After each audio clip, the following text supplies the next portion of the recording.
Look, we've got 4 now, if my maths is correct, that we have to get down to 2. Sorry, I didn't mean that.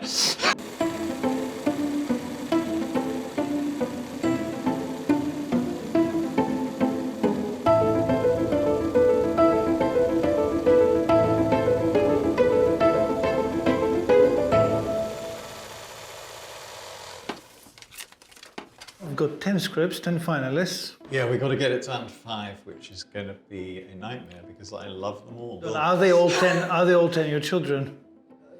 There is no proof, but I feel like they might. Some are like stepchildren. Or... Don't push the metaphor too much. No, the thing is, Maris taste, I would describe it as quite traditional. He loves a good surprise in a script, a nice twist. Light-hearted themes many times. He likes witty dialogue and more dark. My taste, I would say, is much darker than Maris taste. He likes films that say a lot beyond what you're actually seeing. He is more judgmental than I am, I would say, of artistic product. Yeah, actually, that's absolutely true, and he'd agree with me.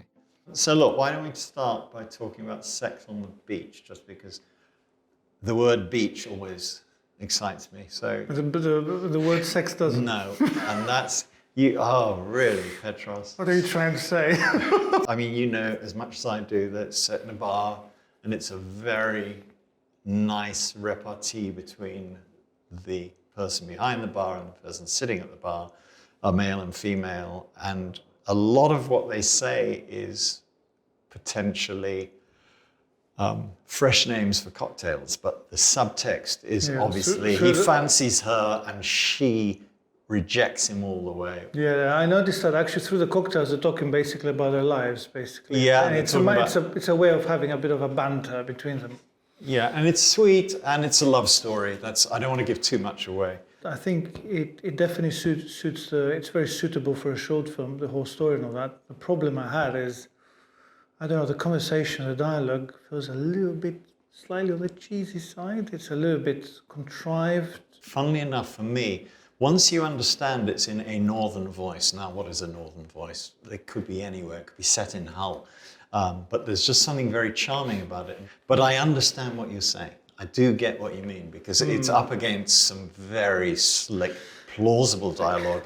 And the word contrived, maybe you're right. It just feels that they're like, oh, these are cool names for cocktails, let's make a story around them. And then they felt they had to use them in the dialogue. They didn't just come naturally. During the writing of the script, it feels that they just had to use them because the great names. You may be right, but I think they flow out of the situation very nicely. Yeah. But if you feel that, then we should... That's how I feel, that the conversation seems a bit too crafted, too clever, too guided, just so it leads to cocktail names. There is a weakness for me. There's a number of times where the action seems to pull back and you don't hear what they're saying. It's moving time on and they're just talking. I feel that breaks it up slightly. So in terms of potential, maybe it's one to... That's why I feel it's not likely it's going to make the final 5 for me. Yeah. It wouldn't. I wouldn't disagree because there's so many that I love, you know. Yeah. But I think Roseanne Priest, did really well with this, and I think she's a fabulous writer, and I like her voice. I really like her voice. Can we move on to Mug? 2 muggers are about to mug each other, basically. Yes. Yeah. And what I do like about this is they drive this understanding on in a very amusing way. When I read it, I thought, oh, this is great. It's such a nice concept. It's really funny. It, again, so perfect for a short film. Easy to make. 2 great actors meet in the street. You can do it with nothing. And it's a very, very good idea, really funny. But I think it's lacking that extra wit. Yeah, I'd say where the extra wit does come. Weirdly, it comes right at the end of the piece. And I think that's delicious because just when you thought they were pushing the joke too far, the joke actually took another level. You can tell it's too aware of itself, that it is funny and they have a great concept, and they're playing up that too much. It lacks subtlety as well a few I times. quite like what you say, that it's aware of itself. I think both Sex on the Beach and Mug are a little bit aware. That's exactly what I thought. Yeah. That's exactly what I thought. He will hardly say, "Oh, this is a terrible script," or, you know, he always sees the good in most of the scripts in every writer, and there's a quality in that. I'm more strict and more rigid and more kind of judgmental on scripts. I'm a glass 3/4 full kind of guy. When everyone else is saying they're half empty, I'm 3/4 full. So I'm very positive about things. In a way, that makes it harder for me to discount things because I can always see good elements in it. Okay, let's move on to Shapeshifters by Maureen Hanch. Okay, That is a lot more natural. The way yeah, and that's what I'm saying. That's why I led to it, was because she actually writes something almost in real time as it would happen. That this is a very original, clever concept in which, as I think we said last week when we were talking about this script, that the action takes place outside the cubicle that the main character is in. The main character is trying on bras, or about to try on a bra, and the off-screen character is talking to an assistant, also about bras. And I think it's so clever, so tender, and so wittingly put, but actually it takes too long. So that's the issue. That's what I thought. Don't you think, first of all, that it's not very cinematic, just listening to a dialogue and not watching, just looking at the reaction of someone all the time? I think it can be cinematic if the person who is in shot takes the journey and is such a brilliant actor that you just hang on her every reaction to what's going on. But yes, it is a long time. But for how long can you hang on to someone's reaction? The script editor in me can see exactly how you trim it down and actually get the same delivery from much less off-screen action. And that said, and by the way, the reveal, as you know, is particularly touching and moving. It is that reveal basically that makes it great. And when you reach there, you're like, right now, I see why I had to take all that journey to find that out. And suddenly you reread the whole story, having that information. So if we're talking about a finished product, right, I could script edit this and I promise you choose it. And if you kind of edit it down, the whole monologue, it's much short. If it's much shorter, if it becomes a 2-minute film, it could work. But I think, we have to judge it as it is at the moment, right? Because exactly. Because there's other scripts that probably achieve they manage to achieve what they want to achieve. I'd like to talk to the writer and actually maybe make some suggestions and see what happens. We have to honour those who get a more finished product. That's right, absolutely. Yes. That's what makes the difference, basically, on how we choose films. The more perfect the script is, the more likely is they will make the final 5, right? Okay, so why don't we go to the other end and try and work out the ones we really love. Yeah, unless you want to.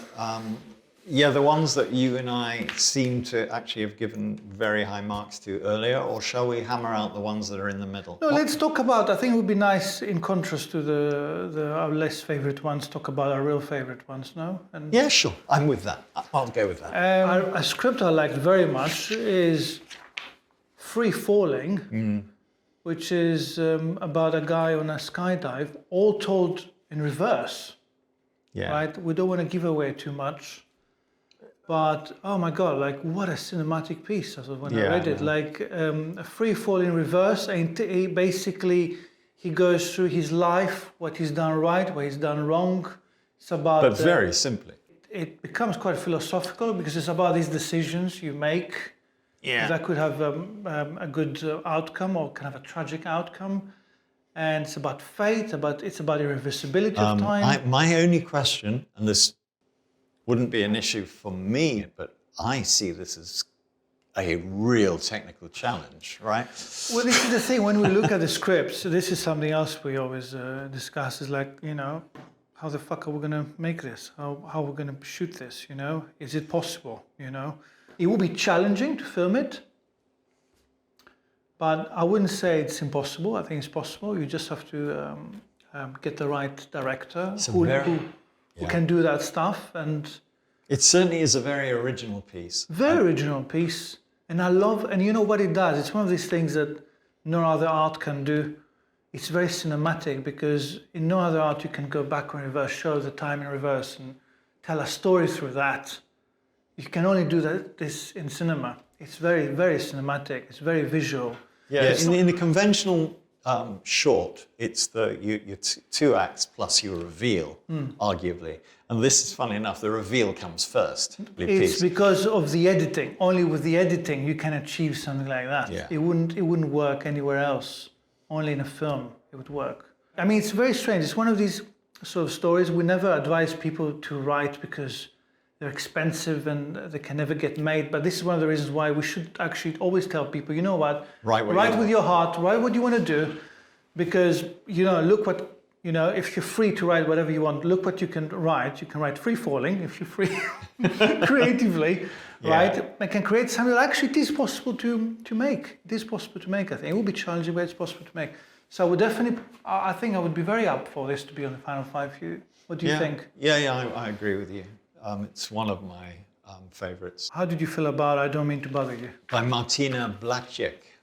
Yeah, it's a very touching and simple story that talks about loneliness of old people, really. And it's not extra clever. It's not tricksy. I mean, the old lady is tricksy, but it's just a very truthful piece of writing with very solid, plausible dialogue and touching, I think that is what we, it's spot on what we say to people, how can you do something in one room with 2 people? It's a moment of everyday life and include a lifetime in it. Yeah. Just in 3 minutes. Yeah. It's very sweet. It doesn't have, there's no big message. It's something probably we've seen before in commercials about elderly people and loneliness, but it does it really beautifully. It's really touching. It works. You really like this old lady, don't you? Yeah, you have to. It's going to fall into casting. They have to get the right cast. You care about her, and that's and you don't expect the end. hard thing to do. You don't expect the end, do you? I wasn't expecting. No, it's a very what neat, she's going to do and what's happening. Yeah. But the dialogue, I would say, strengths are dialogue, very naturalistic, very nice. The way when she talks about her family and she talks to that woman and that woman's reaction when she's trying to fix the TV, very naturalistic, very everyday dialogue. It flows. It's just a natural chat. Yeah. No, I think it's strong. I think it's strong. It should be in the. It should be. Top That's what I think. Especially I felt in terms very strongly about it from the beginning when I read, and very doable. A mix of style, social commentary. I think it naturally happened, but I'm always pleased to see a mix of styles and genre. And it's got a social message about loneliness, elderly people. Again, not original, but that doesn't matter. I always say, even if a story has been told many times before, if you can say it the right way, it will still work. It's still worth making it. Yeah. Even if you say a cliche love story, it doesn't matter. If you can make it work, you can say the same story again and again. Cliches are only cliches because they're such good subjects. Yes, exactly. And it's just that's right. You have to, everything under the sun has been done. You just have to reinvent it under the moon. That's what I think. So talking about genre, why don't we have a look at The Attendant? Right, now this is a script, I don't know how you felt about it, but I really liked it. I think it's just ticks so many boxes, and that's an understatement, saying ticks so many boxes about what a short film should be. Yeah. What do you think? What were your first thoughts? No, I don't know. I don't like to tick boxes on what a short film should be, but it. No, but what you have in your head about, exactly. In your subconscious, what you have in your head when you read a script and you're like, right, Well, I want to be engaged, I want to be hooked in, and I want to go, wow, where is this going? And this does exactly that. It's an end of the world story, right? Well, this is the thing. Again, it's one of these stories like Freefall, where we tell people, be careful when you write science fiction because you don't want to go too big. And, they're talking about end of the world, that's epic. But this is a perfect example where you can be epic without needing an epic budget. Yeah, they do something very clever. You know, which it's you get the epic through a television screen in the corner of the motor garage sales kiosk play. And because it's in that, that's giving the information. Although it seems obvious as a device, it is very doable because of that. Because of that, it's Yeah, all there, it's the basically. eye That's where all to the outside world. So we're in a desert, but this is the eye to the outside world. And what is happening in the outside world is frightening and believable.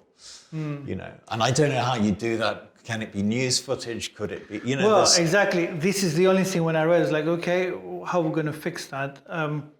And I think if you go to an image bank or news, you can find people rushing, going somewhere, escaping from somewhere.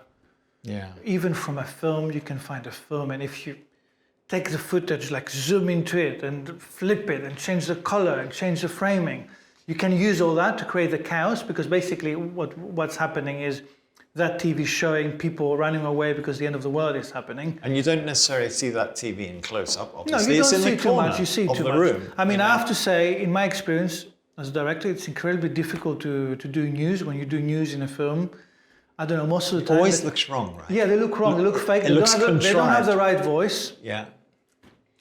They don't have the right graphics.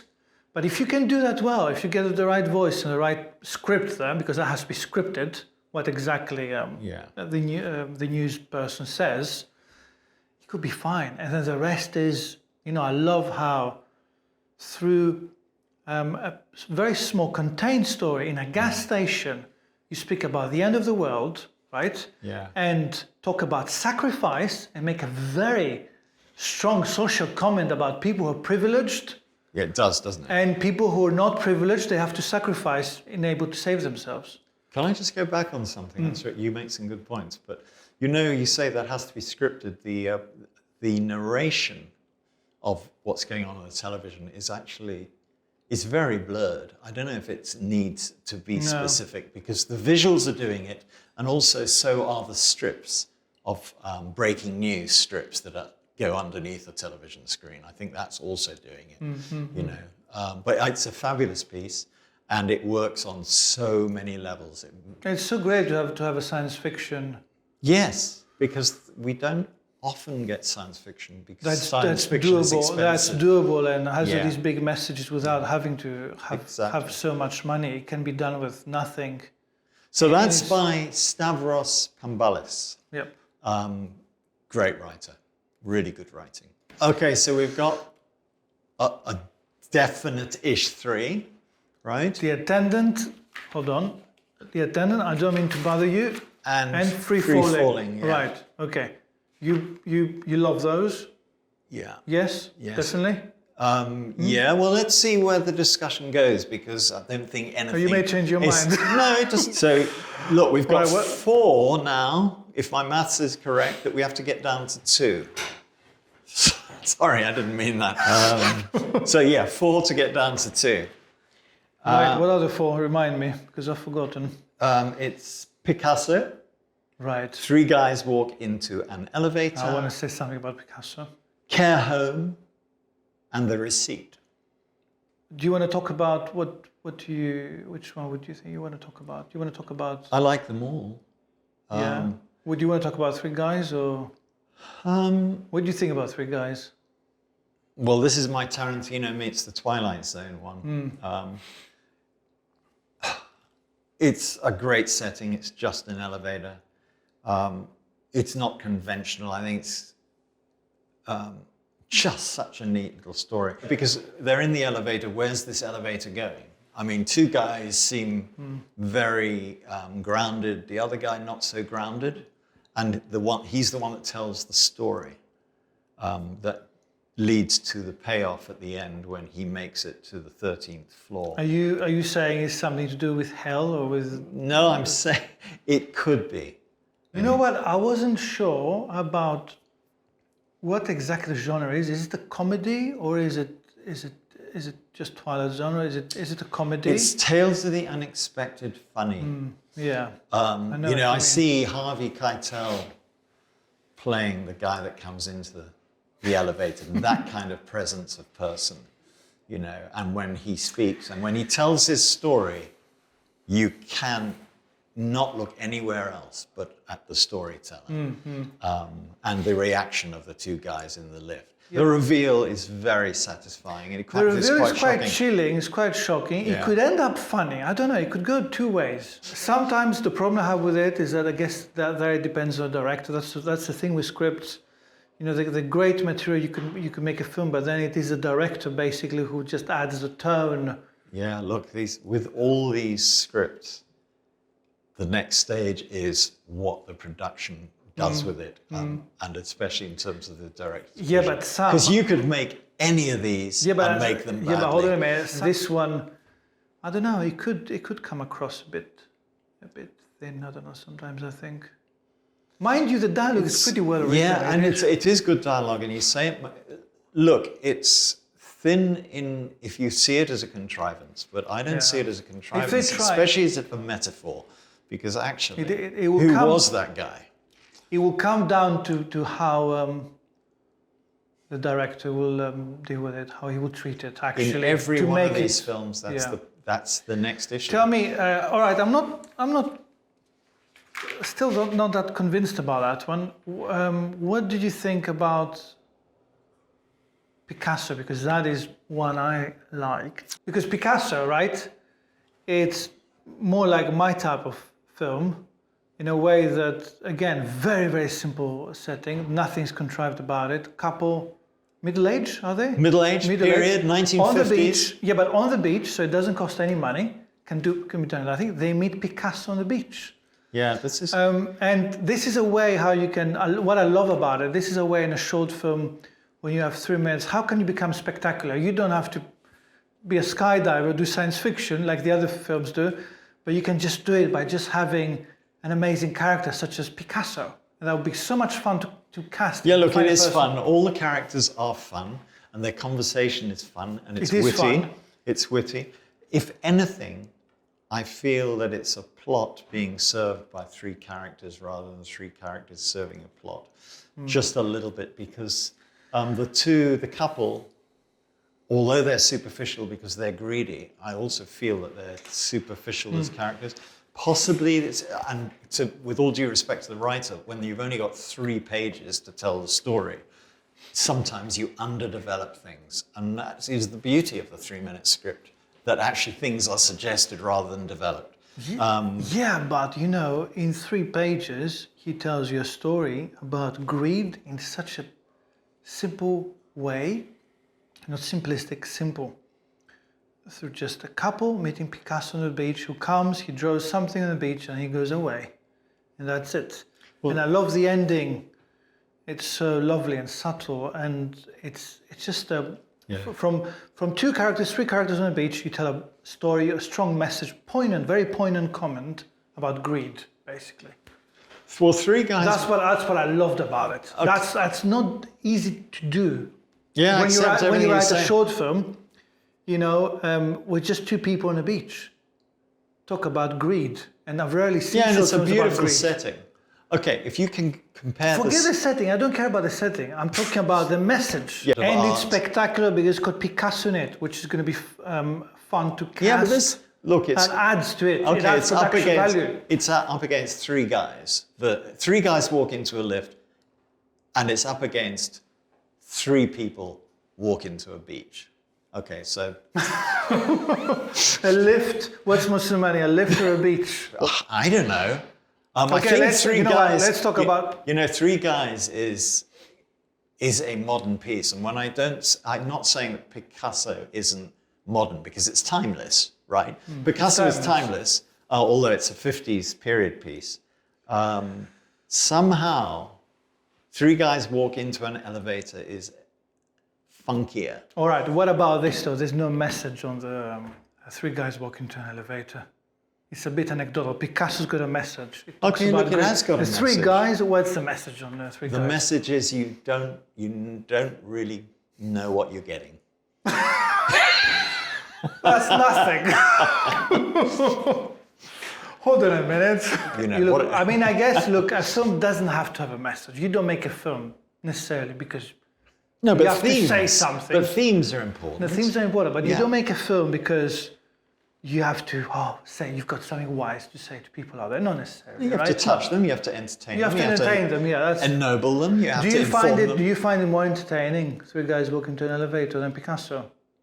I'm sure, you know what I'm doing here? It's got more mystery in it. I'm guessing from the audience's point of view, which is a terrible thing to do.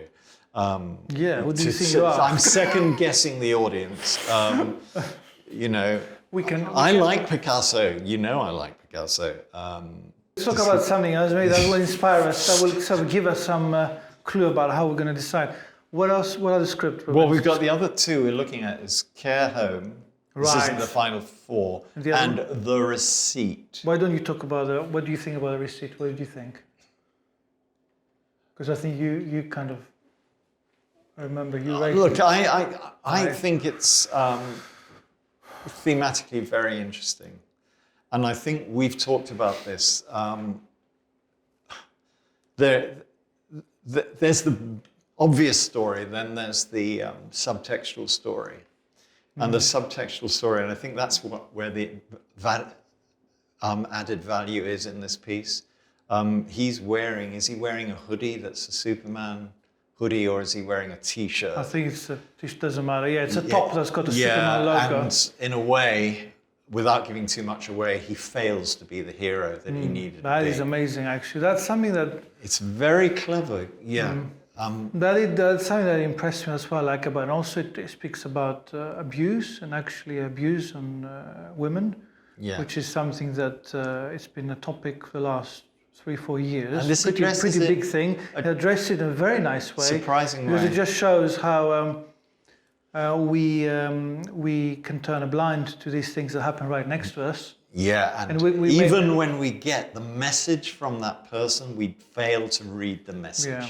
I'm not giving too much away. It's a good story for a film. Where my problem was, it's a good script and the whole structure is very good. The problem was later when he finds out what happened to that woman. That happens a bit too quick, or am I wrong? I think it's later that day, just because you're trapped into reading a 3-minute script. You feel that it's happening all at the same time. Did you feel that was a bit contrived, like in a way that? No, I thought it was. He had to get there, so in a way, it's a bit like the 1 to 13 lift journey, elevator journey that we talked about earlier. 1 to 13. I think that's okay. I can see why you'd say that, but film jumps years sometimes. This just jumps a couple of hours. You know, he's still wearing the same T-shirt. It's clearly the same day. It's not continuous as a story, but it's... But as an event, does he make it, you think, a little bit contrived? Like he has to get, it feels like the story has to go He's gone away from the cafe, and on his way back, past the cafe, he sees the results of possibly his folly. So you have no problem with that? I don't see that as a problem. What about, say, maybe, let's talk about Care Home. Yeah, we have to decide. Because we have to talk about that too, and that's a script I quite liked, because what I liked about, I like The Receipt very much, but the difference between Receipt, right, and Care Home is that The Receipt is very structured. It's got a classic 3-act structure with a payoff and everything. Yeah. Care Home is completely thinking outside the box. Very unconventional. It's very unconventional because there's no real story base. It's just a scene of someone looking after an old man. It's very lovely dialogue. The dialogue is very naturalistic, and that's it. Nothing happens. It's funny, he doesn't kill the old man. He doesn't. There's no drama in it. Like there's nothing dramatic happens. But the drama happens within the person watching it. That's right. When we find out who is the person who's doing that. Yeah. If we don't make it because it's not in the top 5, I promise you this will get made. The problem I had, I guess, is that, I mean, I loved all that, how in a simple scene without much of a character arc, there's no character arc really in it, there's nothing. It is flat, Yeah. but it's realistic. But that's what's great about it. That's what's great about it. And you rarely see that in short scripts. Everybody's trying to be clever, have a clever beginning, have a second act, have a climax. This doesn't have a climax. Third act. It doesn't have a climax. It's third act and climax. It works. The third act and climax is the captions at the end. Yeah. That explain the situation. Yeah, and in some ways, I'm not saying it's an infomercial, but when we get to the reveal of the captions, it suddenly moves into infomercial. But you need that information to convey, to make the change. I agree with you. It's political, and it's great that it's political. It's socio-political, social It is comedy. a bit of a narrow, the message, though. It's not that, it's about basically the carers and how badly and treated their they are. job. It is a bit narrow. It's not like Picasso. Well, it's about greed. You know what I mean? It's about the job of the carer. Picasso is about greed. I applaud him for writing this. I think there's not enough Something of this. that I can see that maybe this, because of that, what you said, it could be as an infomercial. Maybe it shouldn't be in the final 5, but something I could just say to Sam is that, an idea is that what if, because I remember when you read the script, from the beginning this guy is a carer. Yeah. An idea could be that you don't see that guy properly, and you don't know he's a carer. He behaves like a relative. A caring relative. Right, a caring relative. Yeah. And then later, suddenly you see an NHS badge or something when he leaves or when he goes to his car, and you realize, oh, this guy was so tender and nice, but actually He's works just for doing his job and he's on to just his doing his next job one. and he's got another 15 appointments. Which is what the caption tells us. Which is the caption tells us, which makes it dramatic, really. Look, I could totally see the reasons we chose what we chose as a unit, and also as bearing in mind what the committee had said. I think we both presented very good arguments about scripts. Obviously, there were scripts that I wish they were in the top 5 that they weren't, and I liked very much. But we can't put them all in the final 5, Can I sum up what we have? Mm-hmm. We have Free Falling. This is the top 5, unless we suddenly parachute out of this decision. Free Falling by Carl Mather. I Don't Mean to Bother You by Martina Blachek. And this is in no particular order. I'm sorry. Blachek. Sorry, Martina, if you're watching. The Attendant by Stavros Pambales. Yeah, wonderful. Yep. And then Three Guys Walk Into an Elevator by Jonathan Bogolovsky. Right? Yes. And then it looks like The Receipt by Hazel Allen. I think this is a good 5 to present to the membership. There's a lot of variety there, which is what you're saying, right? They're all good scripts. All 10 were good scripts. Yeah, I congratulate all 10 scripts. The 5 obviously get more pats on the back, but to be honest, I think these are 10 great scripts, and I think all these scripts will be made in their own way, in their own time, because they're all worthy. But of course, from now on, it's not down to us, it's down to Centre Frame membership. Yes. So good luck with that, guys. I think these are 5 really good scripts. We worked very hard to find them. We had a committee of 20 people that they worked also very hard. These are the unsung heroes of the competition. The one that I kind of feel got away, the film that got away, is Picasso. I loved Picasso. I thought it's the type of script that I like. But again, that's probably my taste as a director, where, a very simple moment, a very simple setting has great subtext. I'm sure Picasso will have its own life ahead of itself. And I would say to the Centre Frame community, don't dismiss a script, read it again sometimes. It's a lot of work. The writers are extremely talented. They're all very good scripts. And then, just vote with your heart. If a script reads well the first time, that may be the key. but maybe sometimes read something that didn't impress you that much a second time, because it's that second reading that makes you understand more. Don't think about what you would direct or what you would do, just what you have. What would you like to see on screen? What would you like to see being made? What's challenging? What would challenge you? They know what they feel, and I think they should just trust their hearts. But remember to use your brains a little.